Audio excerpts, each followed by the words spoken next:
materi manajemen pemasaran tentang siklus hidup produk dan strateginya.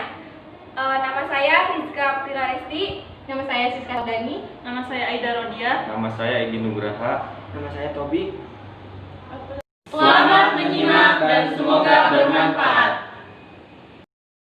Baik, di sini saya akan menjelaskan tentang apa sih pengertian dari siklus hidup produk itu dan tahap-tahap apa aja sih yang ada dalam siklus hidup produk. Yang pertama, mari kita bahas tentang pengertian siklus hidup produk.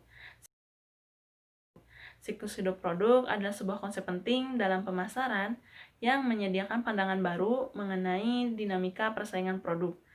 Menurut Pandi Ciptono, siklus hidup produk atau produk life cycle adalah menggambarkan tentang secara grafis riwayat penjualan sebuah produk atau kelas produk kelas semenjak pertama kali produk tersebut diperkenalkan ke pasar hingga ditarik kembali dari pasar. Sedangkan menurut Cannon, Prelout, dan MC Carey, siklus produk atau produk life cycle adalah menggambarkan tentang tahap-tahap yang dilalui oleh ide produk tersebut dari awal hingga akhir. Jadi intinya siklus hidup produk itu menggambarkan tentang perjalanan produk tersebut semenjak pertama kali produk tersebut diperkenalkan ke pasar dan kembali ditarik dari pasar. Kedua adalah tentang tahap-tahap dalam siklus hidup produk. Adapun 4 tahap dalam siklus hidup produk, yang pertama perkenalan introduction, yang kedua pertumbuhan growth, yang ketiga kedewasaan maturity, yang keempat penurunan decline. Yang pertama, tahap perkenalan atau introduction adalah suatu periode pertumbuhan penjualan yang lambat ketika produk mulai diperkenalkan ke pasar. Laba dalam tahap ini belum diperoleh karena besarnya biaya untuk memperkenalkan produk tersebut. Artinya, dalam tahap perkenalan biasanya produk baru membutuhkan biaya yang sangat besar untuk perancangan, pengujian, produksi, dan peluncurannya. Tak jarang berbagai macam masalah muncul dalam tahap ini. Umumnya, konsumen enggan dan sangat berhati-hati dalam mencoba sesuatu yang baru. Oleh sebab itu, penjualan yang biasanya rendah dan pertumbuhannya yang lambat. Yang kedua adalah tahap pertumbuhan atau growth.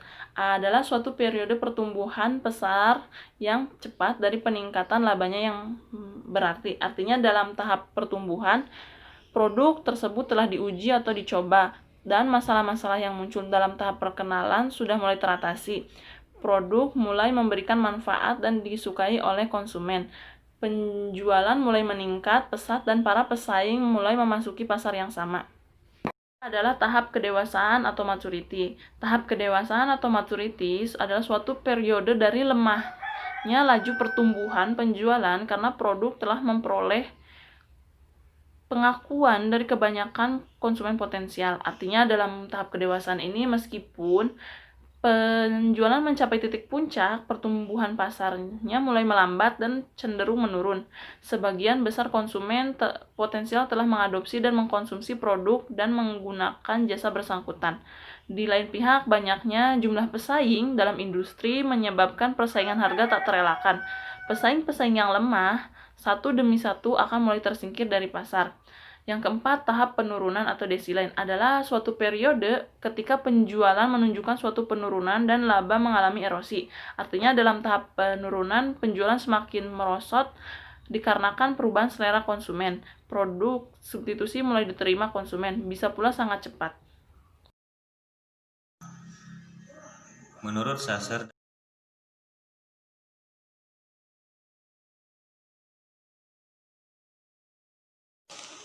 strategi tahap pengenalan introduction. Strategi yang umum pada tahap ini adalah mengkombinasi penetapan harga dan kegiatan promosi. Strategi ini ada 4 bentuk, yaitu dan untuk yang pertama, strategi peluncuran cepat atau biasa disebut rapid skimming strategi. Strategi ini dilaksanakan dengan jalan menempatkan harga yang tinggi yang memperoleh laba kotor per unit sebanyak mungkin, serta dengan melakukan promosi yang gencar untuk meyakinkan konsumen tentang kualitas produk walaupun harganya mahal. Dan untuk yang kedua, strategi penetrasi cepat dan bisa juga disebut rapid penetration strategi. Strategi ini mencakup peluncuran produk dengan harga rendah dan dengan tingkat promosi tinggi. Strategi ini menjanjikan memperoleh penetrasi pasar tercepat dan pangsa pasar paling besar. Dan untuk yang ketiga, strategi peluncuran lambat dan bisa juga disebut slow skimming strategi. Strategi yang dijalankan meliputi diluncurkannya produk dengan harga tinggi, dengan promosi yang rendah. Harga yang tinggi membantu memperoleh laba kotor per unit sebanyak mungkin, dan tingkat promosi yang rendah menekan biaya pemasaran. Dan untuk yang keempat, strategi penetrasi lambat dan bisa juga disebut slow penetration strategi.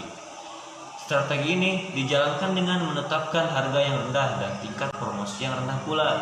Harga rendah akan mendukung usaha, diterimanya produk secara cepat, dan perusahaan dapat menghemat pengeluaran untuk promosi dan untuk merealisasikan lebih banyak laba bersih. Yang kedua yaitu strategi tahap pertumbuhan growth. Pada tahap ini dibedakan menjadi dua kelompok, yaitu satu strategi pertumbuhan cepat rapid growth dan yang kedua strategi pertumbuhan lambat slow growth. Untuk strategi pertumbuhan cepat ini, strategi pemasaran pada tahap ini ditunjukkan terutama untuk membangun pasar yang kuat dan mengkhususkan distribusi. Mutu produk ditingkatkan dan lini produk diperluas untuk menarik segmen pasar baru. Pada tahap pertumbuhan cepat ini ditandai dengan melonjaknya tingkat penjualan perusahaan dengan cepat karena produk telah diterima dan diminta oleh pasar.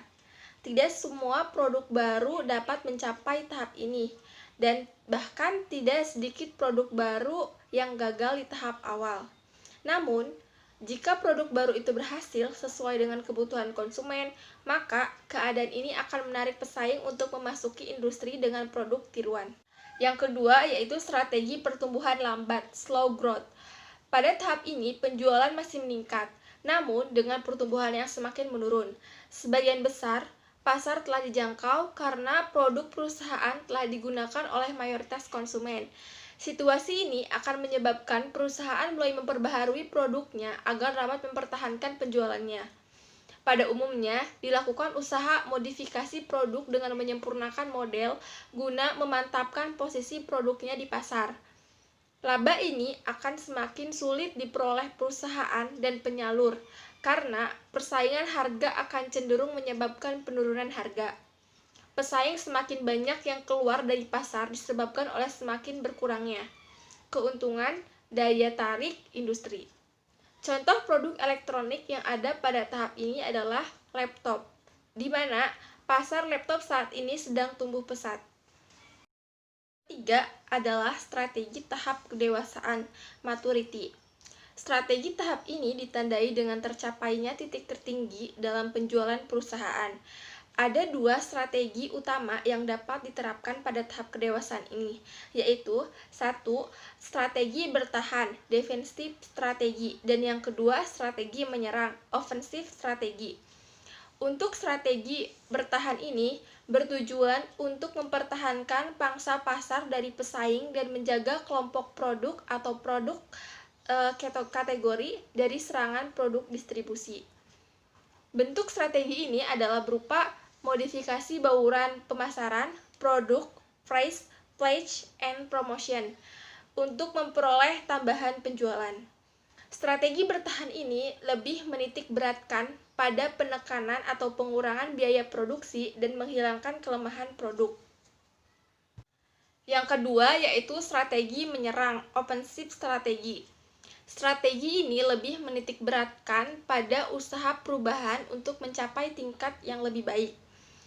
Bentuk strategi ini dapat berupa modifikasi pasar, yaitu dengan mengangkat kelompok bukan pemakai atau non-user, mengintensifkan penawaran produk kepada non-user, dan merebut konsumen pesaing.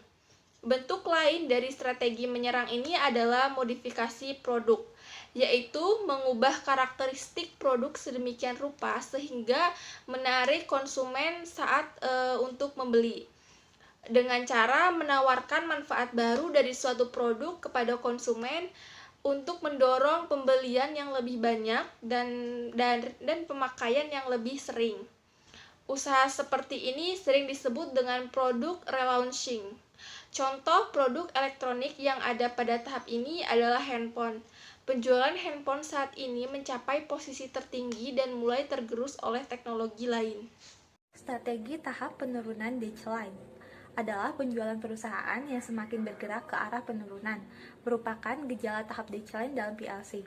Penurunan penjualan ini disebabkan oleh faktor-faktor seperti perubahan selera pasar, produk substitusi, diterimanya konsumen baik dari dalam negeri maupun dari luar negeri, dan perubahan teknologi. Sejumlah alternatif dapat dilakukan pada tahap akhir PLC ini. Namun, perlu diperhatikan bahwa pilihan alternatif haruslah didasarkan pada kekuatan dan kelemahan perusahaan, serta daya tarik industri bagi perusahaan. Alternatif tersebut diantaranya adalah 1. Menambah investasi agar dapat mendominasi atau menempati posisi persaingan yang baik. Yang kedua, mengubah produk atau mencari penggunaan atau manfaat baru pada produk. Ketiga, mencari pasar baru agar memperluas segmen pasar. Yang keempat, tetap pada tingkat investasi perusahaan saat ini sampai ketidakpastian industri dapat diatasi. Yang kelima, mengurangi investasi perusahaan secara selektif dengan cara meninggalkan konsumen yang kurang menguntungkan, tetapi tetap menambah investasi untuk kelompok kecil konsumen yang masih setia dan menguntungkan. Yang keenam adalah hedging strategi untuk mewujudkan pengembalian uang tunai dengan cepat. Yang terakhir adalah meninggalkan bisnis tersebut dan menjual aset perusahaan. Bukti konsep siklus hidup produk. Konsep PLC membantu pemasar menerjemahkan dinamika produk dan pasar, sebuah perencanaan pengendalian dan melakukan peralaman, yaitu ada 4. Yang pertama, ketahanan konsumen baru memperlihatkannya kenaikan, di mana setelahnya penjualan meningkat sekitar hampir 45% per tahun, tetapi juga memperlihatkan perlambatannya ketika penjualan melambatnya sekitar hampir 15% per tahun. Yang kedua, maka perlambatan itu terjadi dengan penetrasi rata-rata 34%, jauh sebelumnya mayoritas rumah tangga memiliki sebuah produk baru. Yang ketiga, tahap pertumbuhan berlangsung sedikit lebih lama dari 8 tahun dan tidak tampak memendek sepanjang waktu. Yang keempat, ada tangga informasional yang artinya bahwa orang lebih cenderung mengadopsinya seiring berjalan waktu jika orang lain sudah memiliki dan tidak melakukan evaluasi produk. Sekian pemaparan materi dari kelompok 3 ditutup. Wabillahi taufiq wal hidayah. Wassalamualaikum warahmatullahi wabarakatuh.